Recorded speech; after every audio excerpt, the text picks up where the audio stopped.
I'm going to rank each stand and spec and which trait fits them the best. I may add 2 traits, one for PvP and one for PvE for specific characters if needed. Now how I'm going to rank them? Listen carefully because this is a bit complex. I will only rank with the next traits: Prime, True, Godly, Solar, and Deferred. All the other traits like common and rare traits will not appear. I may sometimes add specific trait for a character if it fits more than the other traits, for example in Boundless Tower. I'll also add a tier list that I'll clarify how certain I am with my ranking for each character, from 0% to 100%. For Candy Colors I will give Solar, because Candy Colors relies on fast sword swings and mobility. Solar will increase the attack speed, allowing quicker combos. Since I didn't play Candy Colors for so long, I will put them on 20%. For Mero I will give True, because multiple hits projectile benefit from true damage. I'm sure by 80%. I will give Sea-Moon the True trait. The reason is that Sea-Moon focuses on gravity-based combos and multi-hit attacks. 80%. For Down, it's Solar. Down movement emphasizes speed, mobility and fast moves. 60%. The trait for Nocturnus is True, because he's combo based and not single burst. 40%. I think Silver Chariot is Solar, because he can benefit from speed scaling on fast combo, but I'm not sure. 20%. For D4C I will give True, simply because of clone multi-hit scaling. 100%.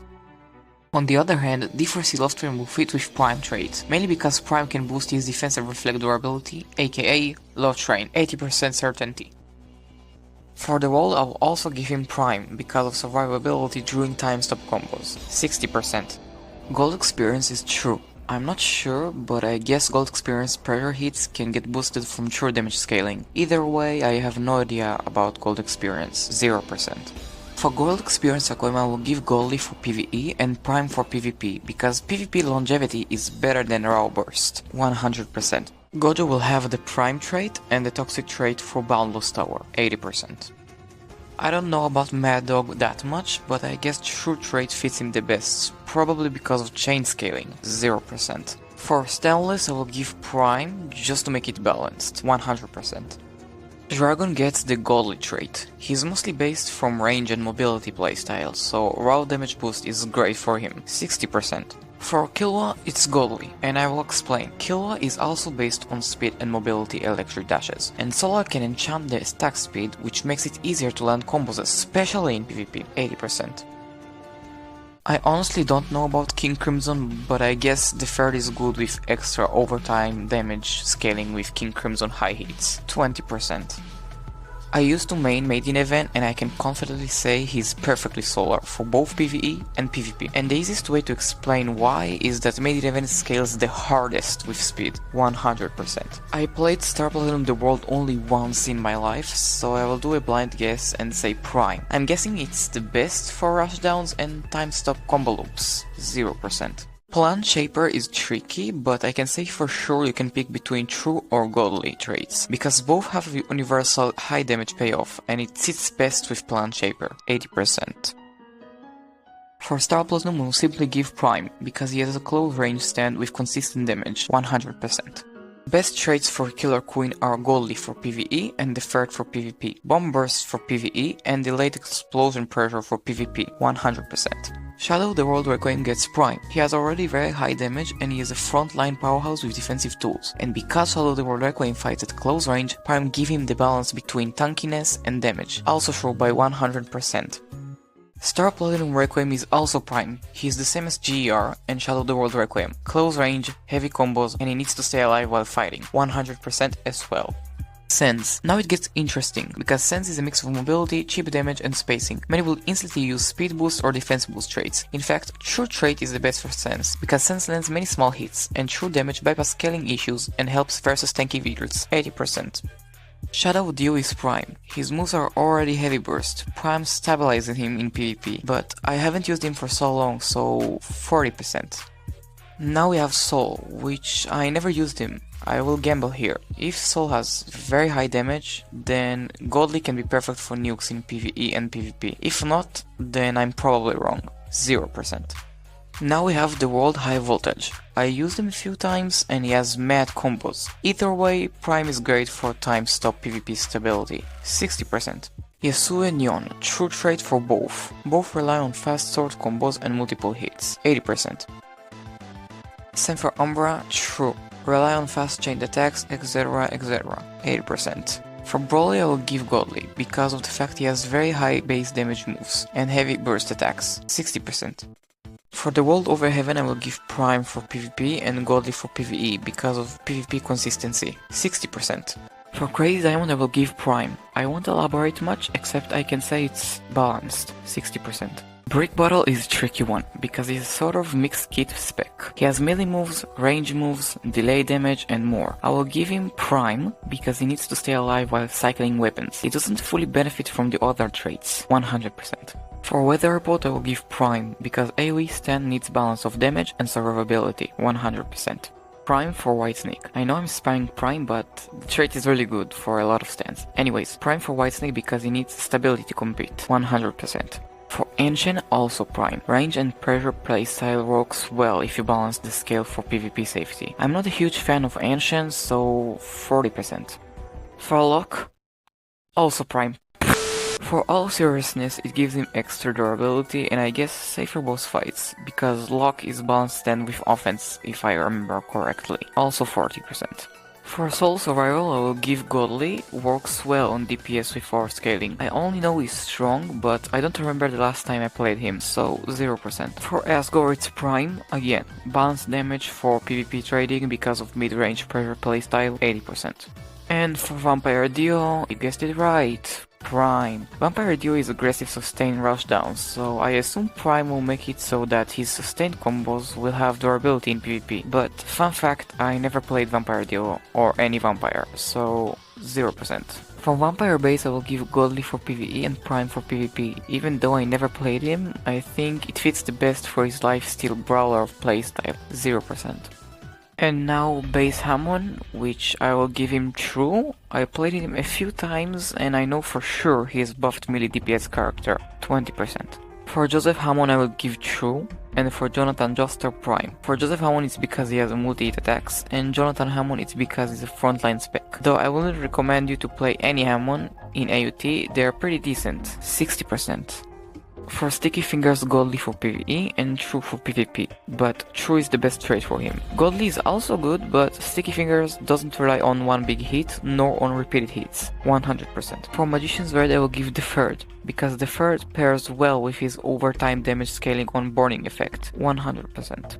For the Hand I will give Godly for more damage in PvE and PvP, and less risky unless you miss his moves repeatedly, also 100%. For Anubis I will give True, I think you get the point of why, 80%. Yuta will have Prime. The reason is that Yuta has mixed of offense and defensive options. Prime improves survivability while still increasing damage, making the most consistent trait for his hybrid playstyle. I personally played Yuta a few times. Queen of course is deadly. It's just that compared to other Jujutsu Kaisen characters, he lacks a lot of iframes and hyper armor. To put it simply, he requires a lot of skill, 60%. I give Reaper Godly for PvE and Prime for PvP. More flexibility in competitive fights, 60%. Corner Warden is Deferred. What confuses me about him is the time reversal moveset and the delayed damage, but I guess Deferred can stack well with his abilities. Never used them, but I did fight against him, 20%. Now we have Zeno. For whoever knows how hard it is to obtain him now, Zeno is really broken, at least after I tried him. The best trait for him is currently True, though you can keep farming for Godly, but that's in case you don't have Godly, 80%. Dragonite. I never played him to be fully honest, so I'm going to pick the most obvious trait, and it's Godly. Power damage amplification from Godly gives the best results, 0%. Ope gets Prime, PvP survivability matters heavily, 60%. For Suna I will give Deferred. The spec literally rely on zoning and damage over time, and send the AUT synergizes perfectly, 80%. Kuru is basically True, every person with Haki can relate I suppose, 100%. And now Normal Cars gets Prime. Unlike Lifeform, he doesn't deal that much of damage, 40%. And now Casey gets True. He has a risky playstyle, so to make it remarkable, I assume focusing on its PvP safety will be the best path. But it's mostly for trolling, 0%. And now, the Mercenaries. I admit I haven't used him for so long, but I will give him Prime, because of his weapon rotation. Prime can improve the balance across his kit, 20%. For Sid I will give Godly because he has powerful finishing moves, and Godly can maximize the impact of his abilities, 40%. Griffin also gets Godly because his abilities usually deliver large high damage attacks. Didn't play them often though, 20%. Gomu is true. Rushdown combo creates multi-hit melee scaling, 80%. For Nika I will give Godly for PvE and True for PvP. Same as Gomu, but I added Godly because you can benefit from raw scaling when farming bosses, 80%. And now we have Sukuna, one of my favorite characters in the game. Godly for PvE and Prime from PvP. Big moves like Cleave and Domain just get boosted from Godly. Prime is just safer in PvP, 100%. Yuji is Prime. He doesn't rely on many hits like other specs, so consistent damage from Prime serves in both PvE and PvP, 100%. I will give Toji True because of his fast combo strings. Sure damage is very efficient. You can counter tanky builds in PvP, 100%. Task Act 4 is also true because of infinite rotation and multi-hit scaling, 100%. Steel Spin again, true. Same as Task Act 4 in infinite rotation, 100%. Soft and Wet is true. In combat he has bubble attacks and combo chains with repeated hits damage. Now, unlike Task Act 4, I didn't manage to play with Soft and Wet, so I will go 0%. Wonder of You is Prime for PvP and Godly for PvE. A lot of passive damage and defensive playstyle. Wonder of You usually wins by lasting longer and not by one deadly combo, 40%. I think Crystallize is the hardest one to rank here because he has a lot of moves variations, which is annoying to determine which trait fits him. But because most of his moves are multi-hit, I will say True trait fits him the best, 20%. Nuclear Star. True is less useful here because Nuclear Star is a burst damage stand, so the best trait for him is probably Godly, 40%. For Conjure I will give Prime. It is based on ranged summons, so Prime is safer. For Assailant I will give True. It has melee moves with multiple hits, both 80%. Guts is Prime. It fits his close range combat style. Better to focus on survivability when the character is already strong in damage, 100%. Delta is also Prime. Delta has many strong abilities but requires positioning and timing. Godly could also work here, but it's risky if you die fast, then the kit is wasted, 60%. Ultimate Lifeform also gets Prime. I still think this spec is a bit broken because of how high the DPS and the adaptability is. PvP stability is suggested, 60%. Beowulf is also Prime, though I'm not entirely sure. I forgot its abilities, so I'll be honest and say 0%. Virgil is true. He's a bit complex because he's also fast, so Solar could potentially work here, but damage matters more, 60%. And the last one, Garo, I don't know anything about the character and its moveset, so I will say Prime and 0%. And that was the video. I didn't add other traits because it will make the ranking more complex and every stand and spec react differently with traits. I also want to say that you don't have to agree with me, this video is supposed to be commentary. Nothing here is factually true. I was XGB, don't forget to like and subscribe and I will see you in the next video. Peace.